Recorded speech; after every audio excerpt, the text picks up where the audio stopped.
नमस्कार शिक्षक मित्र आणि मैत्रिणींनो, आणि तुमचं खूप खूप स्वागत आहे learn easy with Komal YouTube चॅनलवर. आजचा आपला विषय आहे बालमानसशास्त्र, व्याख्या व स्वरूप. आणि हा विषय पेपर 1 आणि पेपर 2 दोन्हीकडे विचारला जातो. आज आपण व्याख्या आणि प्रश्न ह्या स्वरूपामध्ये हा टॉपिक संपवणार आहोत. चला सुरुवात करूया. पहिलाच प्रश्न आहे, सायकॉलॉजी हा शब्द 16व्या शतकात खालीलपैकी कोणी तयार केला? कोणी तयार केला? बघा, याचा आन्सर आहे रुडॉल्फ गॉकेल. तर याचा रेफरन्स आपण बघूया. आपण नोट्सच्या स्वरूपात इथं लिहिलेला आहे 16वे शतक, रुडॉल्फ गॉकेल. आणि हे एक जर्मन तत्त्ववेत्ता होते ज्यांनी सायकॉलॉजी हा शब्द तयार केला होता. लक्षात ठेवूया. आणि सोबतच हे नोट्स पण मी समजवत जाणार आहे. आपण सध्या हे नोट्स समजून घेऊया. सगळ्यात आधी मन आणि वर्तन ह्या दोन्हीचा अभ्यास करणाऱ्या शास्त्राला मानसशास्त्र म्हणतात. त्यानंतर तुम्हाला अजून एक गोष्ट लक्षात ठेवायची आहे, ॲरिस्टॉटलची मानसशास्त्राची व्याख्या जी म्हणते आत्म्याचे शास्त्र ते मानसशास्त्र. शिवाय अजून एक पॉईंट लक्षात ठेवायचा आहे, ॲरिस्टॉटल हे ग्रीक तत्त्ववेत्ता होते. यांच्या काळापासून मानसशास्त्राच्या अभ्यासाची सुरुवात झाली, त्यामुळेच ह्यांना मानसशास्त्राचे जनक असे म्हणतात. हा पॉईंटसुद्धा लक्षात ठेवा, परीक्षेमध्ये विचारला जाऊ शकतो. अजून एक पॉईंट महत्त्वाचा तुम्हाला लक्षात ठेवायचा आहे की ॲरिस्टॉटलने एक ग्रंथ लिहिला आहे, तो आहे डी ॲनिमा. डी ॲनिमा हा ग्रंथ ॲरिस्टॉटलने लिहिला आहे. आणि अजून तिसरा पॉईंट लक्षात ठेवण्यासारखा की सायको आणि लोगस हे दोन्ही शब्द ग्रीक आहेत. सायकोचा अर्थ आत्मा आणि लोगसचा अर्थ शास्त्र असतो. हा पॉईंटसुद्धा लक्षात ठेवा. जितकं मी सांगितलं आहे तेवढं तुम्ही लक्षात ठेवू शकता. तुम्हाला जर त्याचा स्क्रीनशॉट घ्यायचा असेल तर घेऊ शकता, किंवा तुम्हाला त्याची PDF पाहिजे असेल तर तुम्ही मला कमेंट करू शकता. ठीक आहे, PDF पण मिळू शकते. चला नेक्स्ट क्वेश्चनकडे आपण पटकन जाऊया. पटकन चला.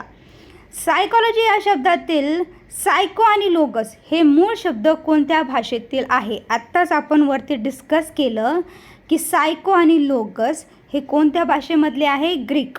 इथे तुम्ही बघू शकता कोणत्या भाषेतले आहे? ग्रीक. ठीक आहे, तर आपला आन्सर असणार सी, ग्रीक. ठीक आहे, सायको आणि लोगस. सायको म्हणजे आत्मा, लोगस म्हणजे शास्त्र. पुढे तिसरा प्रश्न, मानसशास्त्राच्या अभ्यासाची सुरुवात कोणाच्या काळापासून झाली ज्यांना मानसशास्त्राचे जनक मानले जाते? आत्ताच आपण वरती वाचलं की ॲरिस्टॉटलच्या काळापासून, हे येतं आहे बघा, ॲरिस्टॉटलच्या काळापासून मानसशास्त्राच्या अभ्यासाची सुरुवात झाली, म्हणून त्यांना मानसशास्त्राचे जनक म्हटले जाते. म्हणून आपलं उत्तर काय असेल? ॲरिस्टॉटल. ठीक आहे. नेक्स्ट क्वेश्चन, फोर्थ क्वेश्चन घेतो आहे आपण. ॲरिस्टॉटल यांनी मानसशास्त्रावर आधारित कोणता प्रसिद्ध ग्रंथ लिहिला आहे? आत्ताच आपण वरती डिस्कस केलं, मी तुम्हाला सांगितलं समजून की प्रसिद्ध ग्रंथ कोणता आहे त्यांचा? डी ॲनिमा हा ॲरिस्टॉटलने लिहिलेला ग्रंथ आहे. तर आपला आन्सर असेल डी ॲनिमा बी. ठीक आहे, 4 क्वेश्चन झालेले आहे. फिफ्थ, पाचवा प्रश्न आहे, व्यक्ती भिन्नतेचे शास्त्र ते मानसशास्त्र ही व्याख्या खालीलपैकी कोणाची आहे? ही व्याख्या कोणाची आहे? आपण रेफरन्स वाचून घेऊ आणि उत्तराकडे पण नक्की जाऊ. ही व्याख्या आहे प्लेटोची. ठीक आहे, व्यक्ती भिन्नतेचे शास्त्र ते मानसशास्त्र हे प्लेटोने म्हणलेलं आहे. ते एक ग्रीक शास्त्रज्ञ होते. त्यांनी लिहिलेला ग्रंथ कोणता? तर रिपब्लिक. ठीक आहे, प्लेटोबद्दल एवढं लक्षात ठेवलं तरी चालेल, एक्झाममध्ये एवढं विचारलं जातं. नंतर आहे मॅकडुगल. त्यांच्या 2 व्याख्या आहे, दोन्हीही व्याख्या लक्षात ठेवाव्यात. मनाचे शास्त्र ते मानसशास्त्र, सायन्स ऑफ माइंड. आणि सेकंड आहे मानवी मनाचे अनुभव मिश्रित्व, वर्णनात्मक शास्त्र ते मानसशास्त्र. अशा मॅकडुगलच्या 2 व्याख्या आहे ज्या परीक्षेमध्ये विचारल्या जातात, लक्षात ठेवा. पुढे आपलं प्रश्नाचं उत्तर आहे प्लेटो. ठीक आहे, व्यक्ती भिन्नतेचे शास्त्र ते मानसशास्त्र हे प्लेटोने दिलेली मानसशास्त्राची व्याख्या आहे, जी आपण इथं बघू शकतो. ठीक आहे. नेक्स्ट, 1879मध्ये जर्मनीतील लिप्झिग विद्यापीठात पहिली मानसशास्त्रीय प्रयोगशाळा कोणी स्थापन केली? चला याचा आपण रेफरन्स बघू आणि उत्तराकडे पण नक्की येऊ. सगळ्यात आधी आपण बघूया विल्यम वुंट यांची मानसशास्त्राची व्याख्या आहे, बोधावस्थेचे शास्त्र ते मानसशास्त्र. शिवाय 19व्या शतकात मानसशास्त्रात प्रायोगिक पद्धतीचा अवलंब झाला. आणि त्यानंतर सर्वात महत्त्वाचं जर विल्यम वुंटविषयी लक्षात ठेवण्यासारखं आहे की त्यांनी पहिली मानसशास्त्राची प्रयोगशाळेची स्थापना केली. कुठे केली? जर्मनीमध्ये. कुठे? कोणत्या विद्यापीठात? लाइप्झिग विद्यापीठामध्ये. आणि कधी केली? 1879. त्या अजून एक पॉईंट जो लक्षात ठेवण्यासारखा आहे, जो महत्त्वाचा आहे हा वाला, की पहिली मानसशास्त्राची प्रयोगशाळेची स्थापना त्यांनी केली म्हणून त्यांना प्रायोगिक मानसशास्त्राचे जनक असे म्हटले जाते. हा एक पॉईंट लक्षात ठेवा. आणि सिगमंड फ्राईड यांची व्याख्या आहे, बोधात्मक व अबोधात्मक जाणीवांचा अभ्यास करणारे शास्त्र ते मानसशास्त्र. ह्या दोन्हीही व्याख्या परीक्षेमध्ये विचारल्या जातात. आपला प्रश्न होता 1879मध्ये लिप्झिग विद्यापीठात पहिली मानसशास्त्रीय प्रयोगशाळा कोणी स्थापना केली? तर आपण आत्ताच वाचलं विल्यम वुंट. त्याचा आन्सर आहे विल्यम वुंट. ठीक आहे, तुम्ही हे वाचू शकता, स्टॉप करून वाचून घ्या, काही प्रॉब्लेम नाही आहे. जेवढं वाचाल तेवढं लक्षात राहणार. चला पुढे जाऊया. 7वा प्रश्न, बोधात्मक व अबोधात्मक जाणीवाचा अभ्यास करणारे शास्त्र ते मानसशास्त्र असे कोणी म्हटले? आत्ताच आपण वाचलं सिगमंड फ्राईड यांची व्याख्या ही आहे. हे बघा, तर आपला आन्सर आहे सिगमंड फ्राईड. त्याच्यानंतर 8वा प्रश्न आहे, मानवी वर्तनाचे शास्त्र ते मानसशास्त्र.